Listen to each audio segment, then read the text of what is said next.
Everyone. आज हम पढ़ेंगे क्लास 9th का सिविक्स का चैप्टर नंबर 6 डेमोक्रेटिक राइट्स। सबसे पहले हम लोग मीनिंग अंडरस्टैंड कर लेते हैं कि what is the meaning of the rights. Rights क्या होते हैं, जिसको हम लोग हिंदी में बोलते हैं अधिकार। अधिकार क्या है? सबसे पहले हम लोग राइट्स को अंडरस्टैंड करते हैं कि ये वो राइट्स हैं, these are the reasonable claims of the person. ये कह सकते हैं कि कंट्री में रहने वाले हर एक सिटीजन को एक जो क्लेम है, उसका हक जो है उसको वो मिलता है, उसे हम कहते हैं rights. So these are the reasonable claims of the person identified by the society. इन क्लेम्स को आइडेंटिफाई किसने किया है? सोसाइटी ने। और इसको लॉ में कन्वर्ट किसने किया है? गवर्नमेंट ने। तीन इंपॉर्टेंट थिंग्स हैं इसके अंदर। दीज आर द क्लेम्स, ठीक है, these are the claims of a person. उसका हक है, उसका क्लेम है, उसका हक है। दूसरी बात, इसको आइडेंटिफाई किया है सोसाइटी ने। तीसरी इंपॉर्टेंट बात, अगर सोसाइटी ने आइडेंटिफाई कर लिया है, इसकी मांग की है, इसकी डिमांड की है, तो उसको गवर्नमेंट ने एक लॉ के फॉर्म में कन्वर्ट करके कानून बनाकर उसको इम्प्लीमेंट कर दिया है। इसी को हम क्या कहेंगे? राइट्स। ठीक है, सिंपल साधारण भाषा में क्या कहें कि जब हम पुराने टाइम की बात करते हैं तो तब क्या होता था कि लोगों की इच्छा होती थी कि काश ऐसा होता, हमारे पास ये राइट होता, या हम भी ऐसा कर सकते होते। फीमेल की ही बात कर लेते कि उन्हें उनके राइट्स नहीं मिला करते थे। ठीक है, कास्टिज्म के अकॉर्डिंग देखें तो शेड्यूल कास्ट के जो लोग होते थे, लोअर कास्ट के जो लोग होते थे, उनको उनके राइट्स नहीं मिलते थे, उनको सोसाइटी एक्सप्लॉइट करती थी। तो उनके मन में भी होता था कि हम लोग भी उनकी तरह इक्वल रहें, हमें भी वो राइट्स मिले जो बाकी अपर कास्ट के लोगों को मिल रहा है। तो ऐसे ही राइट्स को, ऐसे ही क्लेम्स को धीरे धीरे वक्त के साथ सोसाइटी ने आइडेंटिफाई किया, वहां के लोगों ने आइडेंटिफाई किया और वहां की सरकार से, वहां की गवर्नमेंट से डिमांड किया कि हमारे पास, अब जैसे मैं एक इक्वालिटी की ही बात करती हूँ, जैसे हम कास्टिज्म के अंदर देखते हैं कि जो कास्ट कैटेगरीज हैं वो को हम अपर कंसीडर करते हैं, कुछ कास्ट को, तो जो लोअर कास्ट होती है तो उस लोअर कास्ट को उतने राइट्स नहीं मिल पाते जो कि अपर कास्ट को मिलते हैं। इट मीन्स कहीं ना कहीं डिस्क्रिमिनेशन फेस करना पड़ता है। कलर कॉम्प्लेक्सिटी के अकॉर्डिंग देखें कि उसमें जो फेयर कॉम्प्लेक्शन पर्सन्स थे उनके राइट्स अलग होते थे, डार्क कॉम्प्लेक्शन थे उनके राइट्स अलग हैं। तो ये सब एक तरह से सोसाइटी में डिस्क्रिमिनेशन हो रहा था। तब लोगों ने आइडेंटिफाई करा कि ये सब भेदभाव नहीं होना चाहिए, हर एक को इक्वालिटी मिलनी चाहिए और हमें भी वो हक, हमें भी वो क्लेम मिलना चाहिए जो कि बाकी लोगों को मिल रहा है। तो इसी क्लेम को हमने राइट्स का नेम दिया है। आइडेंटिफाई किया सोसाइटी ने और सैंक्शन किया गवर्नमेंट ने, राइट। अब इसके बाद हमारे पास नेक्स्ट क्वेश्चन आता है, why do we need rights in a democracy. हमें एक डेमोक्रेटिक कंट्री के अंदर राइट्स की क्यों जरूरत पड़ती है? Why do we need it? तो we are having 3 reasons for it. अगर हमारे पास हमारे राइट्स होंगे तो गवर्नमेंट जो है वो हमें मतलब एक्सप्लॉइट नहीं कर पाएगी या किसी भी तरह के रूल्स बनाकर हमारे ऊपर थोप नहीं पाएगी। ठीक है, तो restrict government from violating citizens right. तो इसमें क्या होता है कि सिटीजन्स के राइट्स जो है वो वायलेट नहीं होते अगर आपके पास अपने राइट्स हैं तो। ठीक है, सेकेंडली इंडिविजुअल्स को फ्रीडम मिलती है। इंडिविजुअल मतलब कंट्री में रहने वाला हर एक पर्सन, उसको फ्रीडम मिल जाती है। तो इसीलिए हम लोग कह सकते हैं कि हमारे पास राइट्स जो है वो होने चाहिए। तीसरी इंपॉर्टेंट बात, it protects the minorities from the majorities. क्या होता है, जैसे हम श्रीलंका का एग्जाम्पल देखते हैं, वहां पे माइनॉरिटी के पास कोई प्रोटेक्शन नहीं थी, उनके पास राइट ही नहीं था। तो क्या किया जाता था कि ऐसे लोगों को एक्सप्लॉइट किया जाता है। तो जहां अगर इक्वालिटी का राइट होगा, कोई मेजोरिटी माइनॉरिटी का कंसेप्ट नहीं होगा, तो फिर माइनॉरिटीज के राइट्स जो है वो भी प्रोटेक्टेड रहेंगे। In this way we need a rights in a democracy and that's why it is very important कि every and individual person is having their own rights. Now we will discuss about our fundamental rights in the Indian constitution की एक जो citizen है हमारी country में जो रह रहे हैं उनके पास कौन कौन से राइट्स अवेलेबल हैं, जो उनके बेसिक राइट्स भी कह सकते हैं कि कंट्री में रहने वाले हर एक सिटीजन के पास ये राइट जो है वो होना चाहिए। So these are the basic rights of the Indian citizen and it is mentioned in our constitution which is known as fundamental right. So first right is right to equality, right to freedom, right against exploitation, freedom of religion, cultural and educational rights, and the sixth and very important right to constitutional remedies. ये 6 fundamental rights हैं. अब हम one by one एक एक right को discuss करेंगे कि जैसे सपोज राइट टू इक्वालिटी दिया हुआ है. अब राइट टू इक्वालिटी किस कंटेक्स्ट में है, कहाँ आपको इक्वालिटी मिल रही है, तो ये चीजें अब हम वन बाय वन आपको डिस्कस करेंगे. जैसे फ्रीडम है, फ्रीडम आपको कहाँ मिल रही है. ऐसा नहीं है कि फ्रीडम का मतलब हम कुछ भी कर लेंगे, ठीक है, कुछ भी कर नहीं लेंगे. इसमें क्या होगा कि आपको कुछ पर्टिकुलर फील्ड्स में फ्रीडम दी गई है. वो कौन कौन सी फ्रीडम है, आप क्या क्या कर सकते हैं, वो हम लोग डिस्कस करेंगे. सेम ऐसे ही एक्सप्लॉयटेशन में कि किन केसेस में आप अपने साथ हो रहे एक्सप्लॉयटेशन के साथ रेजिस्ट कर सकते हैं, अपने आप को बचा सकते हैं. नेक्स्ट हम लोग डिस्कस करेंगे रिलीजन के बारे में कि रिलीजियस से रिलेटेड हमारे कौन से राइट्स हैं, कल्चरल एंड एजुकेशनल राइट्स क्या हैं, और कॉन्स्टिट्यूशनल रेमेडीज क्या होती है. और ये एक हमारे सभी रूल्स के लिए सभी राइट्स के साथ सबसे इम्पोर्टेंट क्यों है ये राइट होना, ठीक है. इसे सोल भी कहा जाता है, एक आत्मा भी कहा जाता है. इसे ये भी कहा जाता है कि इन सब राइट्स से सबसे ज्यादा इम्पोर्टेंट हमारा ये वाला राइट है. ये वो राइट है जो हमें प्रोटेक्ट करता है, ठीक है. अगर इनमें से हमें कोई राइट अवेलेबल नहीं है तो this right is giving power to us कि विल प्रोटेक्ट आवर राइट्स, ठीक है. Now we will discuss one by one each and every fundamental right. Now our first fundamental right is right to equality. अब equality हमें कहाँ कहाँ मिलती है, जैसे कि सबसे पहले है इक्वालिटी बिफोर लॉ.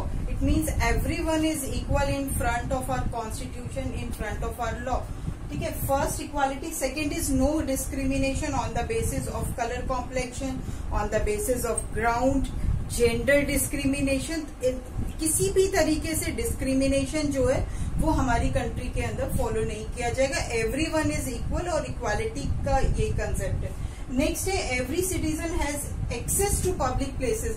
जैसे हमने साउथ अफ्रीका वाला चैप्टर, थर्ड चैप्टर के अंदर पढ़ा था कि जो ब्लैक्स थे उनको पब्लिक प्लेसेस पे एंटर नहीं करने दिया जाता था और व्हाइट्स जो थे वो कहीं भी एंटर कर सकते थे. तो इस तरह का डिस्क्रिमिनेशन जो है वो वहां पे फॉलो किया जाता था.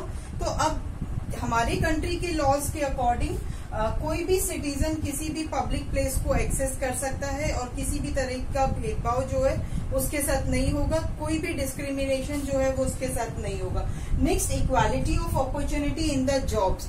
एवरीवन इज एबल और eligible to apply in any of the job if that person is having any qualification related to it. Next one is untouchability is punishable offense. जो हमारे यहाँ पर अनटचेबिलिटी पहले हुआ करती थी, right now it is a punishable offence और article 17 के अंदर मेंशन है कि अनटचेबिलिटी जो है वो अब नहीं किया जा सकता. तो यहाँ पर हम लोग इक्वालिटी को फॉलो करते हैं. अब हम बात करते हैं सेकेंड फंडामेंटल राइट की, right to freedom.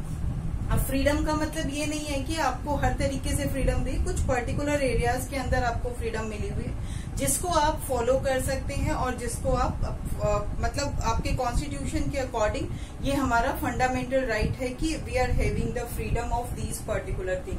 First, we are free to express, we are free to speech, express our views in publicly. हम पब्लिकली अपने स्पीच और एक्सप्रेशन का राइट हमारे पास अवेलेबल है. हम लोग पूरी कंट्री में फ्रीली कहीं भी जा सकते हैं, but remember with in the country. Next, practice any of the profession. हम अपनी कंट्री के अंदर कोई भी प्रोफेशन जो है, कोई भी ऑक्यूपेशन जो है, कोई भी एम्प्लॉयमेंट जो है अपनी तरफ से भी जनरेट कर सकते हैं and this kind of freedom is provided by the constitution. Second, next one is we can reside any part of the country. Next one, form associations and the unions. हम कोई भी अपनी एसोसिएशंस फॉर्म कर सकते हैं, union बना सकते हैं. पहले ये राइट्स हमारे पास अवेलेबल नहीं थे. ड्यूरिंग द कॉलोनियल पीरियड हम लोग अगर कोई एसोसिएशंस बनाते थे या यूनियंस फॉर्म करते थे तब इसके लिए हमें पनिश किया जाता था. लेकिन अभी आपके कॉन्स्टिट्यूशन के अकॉर्डिंग ये राइट हमारे पास अवेलेबल है कि we can form the association, we can form the unions. Next है कि हम लोग पीसफुल मैनर में कहीं भी असेंबल हो सकते हैं। पहले ये परमिशन भी हमारे पास नहीं होती थी कि हमारा असेंबल होना भी हमें अलाउड नहीं होता था, but right now we are having this right कि हम लोग पीसफुल मैनर में कहीं भी असेंबल हो सकते हैं। अगर हम लोग किसी लॉ को वायलेट करने के लिए असेंबल हो रहे हैं या किसी को नुकसान पहुंचाने के मकसद से असेंबल हुए तो ये फंडामेंटल राइट के अंदर इंक्लूड नहीं किया जाएगा। ठीक है, आपका जो मेथड, अगर आप प्रोटेस्ट कर रहे हैं फिर आप असेंबल हुए लेकिन पीसफुल तरीके से असेंबल हुए, तो ये आपको कॉन्स्टिट्यूशन जो है आपको राइट प्रोवाइड करता है कि आप इस तरीके से असेंबल हो सकते हैं। अब हम बात करते हैं हमारे थर्ड फंडामेंटल राइट्स के बारे में। This is right against exploitation. ठीक है, हिंदी में इसे कहते हैं हम लोग शोषण के विरुद्ध अधिकार। ठीक है, इसके अंदर 3 मेन इंपॉर्टेंट वर्ड जो है जिसको इलीगल हमारी गवर्नमेंट ने कहा है, अगर ऐसा किसी के साथ होता है तो दे can seek justice in the court. तो सबसे पहला आता है ह्यूमन ट्रैफिकिंग। ह्यूमन ट्रैफिकिंग का मतलब होता है buying and selling of the human beings, illegally buying and selling of the human beings, कि जिसमें स्पेशली चिल्ड्रन को, वुमेन को खरीदा और बेचा जाता है। तो इसको हम लोग कहते हैं ह्यूमन ट्रैफिकिंग, जो कि हमारे कॉन्स्टिट्यूशन में अलाउड नहीं है, इलीगल कहा जाता है इसे। अगर ऐसा कोई करता है तो उसके अगेंस्ट जो है इस राइट के थ्रू एक्शन लिया जा सकता है। Next is child labour. Below the age of 14 years, 14 साल की उम्र से जो कम के बच्चे हैं और उनसे जबरदस्ती काम करवाया जाता है, तो फिर ऐसे में चाइल्ड लेबर के एक्ट के अकॉर्डिंग उसके खिलाफ जो है वो केस हो सकता है, और ये एक राइट अगेंस्ट एक्सप्लॉयटेशन के अंदर इंक्लूड किया जाता है। नेक्स्ट है बॉन्डेड लेबर। किसी को बॉन्ड करके जबरदस्ती उससे काम करवाना, बेकार करवाना। बेकार का मतलब होता है वर्क विदाउट पे, काम भी करवाना और उसे पैसे नहीं देना। ठीक है, उसको किसी तरीके की पेमेंट ना देना, तो इसको हम लोग बेकार के अंदर इंक्लूड करते हैं, और ये सब राइट अगेंस्ट एक्सप्लॉयटेशन में आता है। अगर ऐसा किसी के साथ होता है तो दे can seek justice from the court और फ्रॉम आवर लॉज। तो इस तरीके से ये हमारे पास एक फंडामेंटल राइट है और जरूरत भी है हमें इस राइट की। नेक्स्ट आता है right to freedom of religion. वैसे India is a secular country, और सेकुलर कंट्री का मतलब ये होता है कि each and every religion in our country is equal. कोई भी ऑफिशियल रिलीजन नहीं है हमारा कि अगर मेजॉरिटी किसी पर्टिकुलर रिलीजन की है तो हम उसको इम्पोर्टेंस दे, जो माइनॉरिटी है उसको हम ना इम्पोर्टेंस दे, ऐसा नहीं है। चाहे मेजॉरिटी में रिलीजन है चाहे वो माइनॉरिटी में रिलीजन है, each and every religion is having equal value, right. Next, any of the people या any of the person who is residing in our country, they can profess, practice and propagate any of the religion. ठीक है, because each and every religion is having equal value. और पहले के time में religious tax लगा करता था, जैसे मैं एक एग्जांपल देती हूँ, जजिया टैक्स जो है मुस्लिम्स ने इम्पोज किया था। ये मुस्लिम्स के लिए नहीं होता था, नॉन मुस्लिम जो भी होते थे उनको जजिया टैक्स देना पड़ता था। तो पुराने टाइम में ये टैक्स दिया जाता था, बट आज के टाइम में according to our constitution, our laws, ये कहा जाता है कि किसी भी रिलीजन के लिए कोई भी टैक्स नहीं है और आप कोई भी रिलीजन फ्रीली प्रोफेस कर सकते हैं, प्रोपगेट कर सकते हैं और आप उस रिलीजन को प्रैक्टिस कर सकते हैं। तो this is about these two rights, right against exploitation and right to freedom of religion. Now our next fundamental right is cultural and educational right. Fifth fundamental right है हमारा ये cultural and educational right. According to this fundamental right, any section of the citizen, country में रहने वाले citizen, वो अपने culture को protect कर सकते हैं, अपनी एथनिसिटी को प्रोटेक्ट कर सकते हैं, और कॉन्स्टिट्यूशन के अकॉर्डिंग उन्हें अपना ये राइट है कि अपने कल्चर को वो प्रोटेक्ट कर सकते हैं। नेक्स्ट जो इस राइट के अंतर्गत आता है वो है no one can deny to get education in any of the institution. किसी भी पर्सन को एजुकेशन लेने से कोई भी इंस्टीट्यूशन डिनाई नहीं कर सकता। ठीक है, तो डिनाई नहीं किया जा सकता। This is the next right. And next one is minorities have right to establish and administer education institution of their choice. Minorities के साथ भी सेम रूल लागू होता है कि वो कहीं भी एजुकेशन जो है ले सकते हैं, और यहाँ भी इनको डिनाई नहीं किया जा सकता। And they can seek education anywhere in any part of the country. Next is right to constitutional remedies. अगर हमें ये 5 फंडामेंटल राइट्स जो हमने पढ़े, इनमें से कोई भी राइट हमारा वायलेट होता है, कोई भी राइट हमें नहीं मिल पाता है, या हमें उस राइट को लेने में परेशानी आ रही है, कोई दिक्कत आ रही है, तो ये राइट हमें पावर देता है एक तरह से, ये राइट हमें राइट देता है एक तरीके से कि हम अपने फंडामेंटल राइट्स को प्रोटेक्ट कर सकें। इसीलिए इस राइट को सबसे ज्यादा इम्पोर्टेंट राइट कहा जाता है, बिकॉज अगर ये राइट नहीं होगा तो बाकी राइट्स हमारे लिए वैल्यूएबल नहीं है। चाहे आप राइट टू इक्वालिटी हो, चाहे फ्रीडम हो, अगर आपको नहीं मिल रही तो फिर आप क्या करेंगे? अगर नहीं, फिर आप क्या करेंगे? वो यहाँ पर इस राइट के थ्रू आप लोग जस्टिस ले सकते हैं, ठीक है। You can access justice in any part of the country, कहीं भी आपको जस्टिस मिल जाएगा। आप इसमें कोर्ट सिस्टम के अंदर जा सकते हैं और वहां से आप जस्टिस जो है वो ले सकते हैं। So this right is giving permission, this right is giving power to seek the justice in any part of the country. So this is all about our fundamental rights. Thank you everyone.